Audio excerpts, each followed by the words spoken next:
precisamos ir para águas mais profundas. Semana passada Jesus disse isso.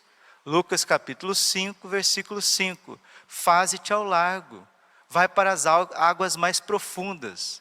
Nós não podemos viver um catolicismo superficial. E Jesus, ele desceu a planície. Enquanto São Mateus sobe a montanha, capítulo 5, 6 e 7 de São Mateus, capítulo 6 de São Lucas é o sermão da planície. Em São Mateus, Jesus sobe. Em Lucas, Jesus desce. Por que ele desce? Porque ele quer ficar no nosso nível. Ele vem nos reerguer, ele vem nos levantar. Pense, meus irmãos, aqui tinha gente de todos os lados, né? Ali estavam muitos dos seus discípulos e grande multidão de gente de toda a Judéia e de Jerusalém. Tinha gente do litoral de Tiro e Sidônia. Tinha gente demais naquela grande planície. Jesus estava cansado. Jesus já estava assim, um pouquinho, como a gente diz, humanamente, né? Porque a pessoa que vai se doando, estando no meio de pessoas o tempo inteiro, vai tendo uma certa impaciência, um certo estresse, isso é normal. Mas levantando os olhos para os seus discípulos, disse, aí ele começa as bem-aventuranças de São Lucas. Bem-aventurados os pobres, bem-aventurados os que têm fome, bem-aventurados os que agora choram, bem-aventurados sereis quando os homens vos odiarem e vos expulsarem, vos insultarem e amaldiçoarem o vosso nome por causa do Filho do Homem. Jesus sabia muito bem que todos aqueles que quisessem ser fiéis a Ele seriam perseguidos. Ele sabia muito bem disso, porque Ele foi perseguido. Como me perseguiram, hão também de vos perseguir. 2 Timóteo capítulo 3, versículo 12. Todos aqueles que quiserem viver piedosamente no Senhor Jesus, terão de sofrer a perseguição, a incompreensão das pessoas. Se você até hoje não foi criticado por ser católico, desculpe, você não é católico. É impossível que um bom católico ele não seja incompreendido pelas pessoas. É impossível.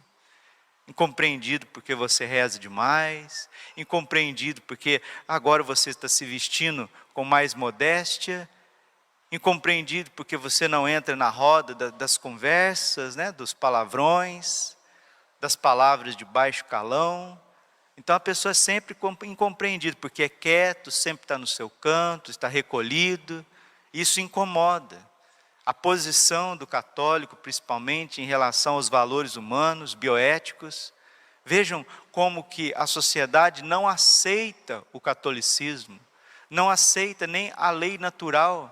O católico é contra o aborto, o católico é contra a ideologia de gênero, o católico é contra a eutanásia, o católico verdadeiro é contra anticoncepcionais, o católico verdadeiro é contra esse excesso de trabalho que está destruindo os pais de família, o católico verdadeiro é contra o mundanismo, idolatrias de futebol, idolatrias de música, idolatrias de artista. O católico verdadeiro não suporta novelas.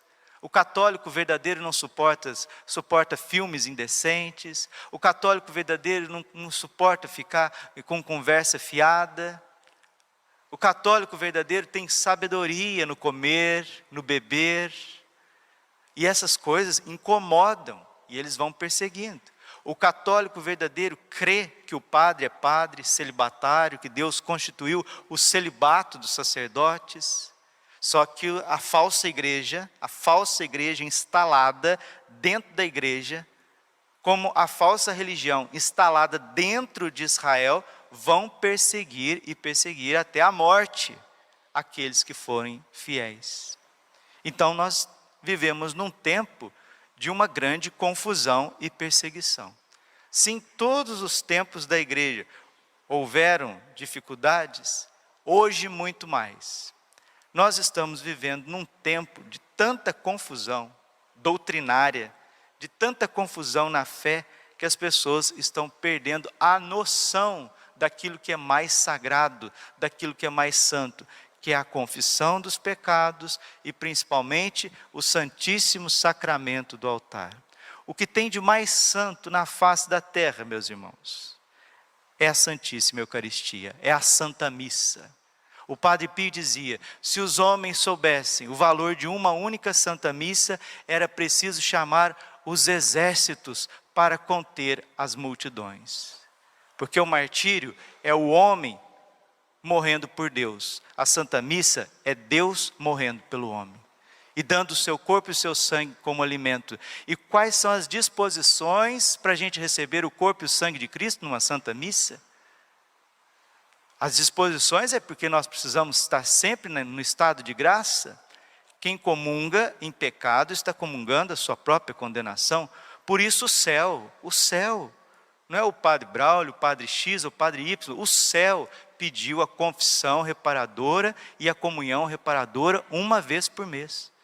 O Sagrado Coração de Jesus fez isso com Santa Margarida Maria Alacoque na França, já no final do século XVII. O Sagrado Coração de Jesus apareceu na França com o seu coração em chamas, cheio de amor, disse, vejam o coração que tanto amou os homens e recebe deles, senão indiferença e ingratidão. Em Fátima, a mesma coisa. Nossa Senhora aparece pedindo aos pastorzinhos que que nos confessemos uma vez por mês, ao menos, uma vez por mês. E comunguemos todo o primeiro sábado, para evitar castigos iminentes. Não sei se você sabe, as pessoas que comungam em pecado mortal, elas estão atraindo para si e para o lugar onde elas vivem muitas desgraças. E agora, por que não confessar? Por que não ouvir a palavra de Deus? Eu sei por quê, e a resposta está aqui em Jeremias capítulo 17, versículo 5, a primeira leitura da missa de hoje. Maldito o homem que confia no outro homem e faz constituir a sua força na carne humana. Maldito o homem que confia no outro homem. Quem que são as pessoas que estão afastadas da confissão e da comunhão? É gente que está confiando nos outros. É gente que está fazendo sociedade profissional, é gente que está vivendo vida dupla, é gente que tem amante, é gente que está adulterando, é gente que passa a noite na bebida, é gente que passa a noite em internet, em pornografia, aí depois não vai confessar mesmo, e depois não vai comungar mesmo. Se fizer assim ainda está bom, porque está respeitando a si e Deus, refletindo para poder fazer uma conversão mais profunda. E aqueles que entram sem o mínimo de catequese, aqueles que vêm sem o mínimo de pregação, de instrução e comungam o corpo e o sangue de Cristo, ou então nem na missa mais vão. Nós chegamos nesse tempo de uma profanação eucarística muito grande. E pior, meus queridos irmãos, pior, para a nossa vergonha, isso está atingindo os padres. Não sei se vocês viram, um senhor padre lá no Nordeste chegou a tirar a vida. O padre tirou a vida, suicidou. Coitado, tomou veneno e deitou entre as fileiras dos bancos da igreja. Quantos padres suicidaram? Quantos padres estão deixando o ministério?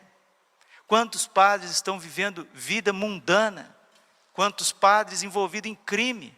Como disse Jesus na sua paixão, se fazem assim com a vara verde, o que não farão com a seca. Se os padres chegaram nesse nível, o que não será do povo?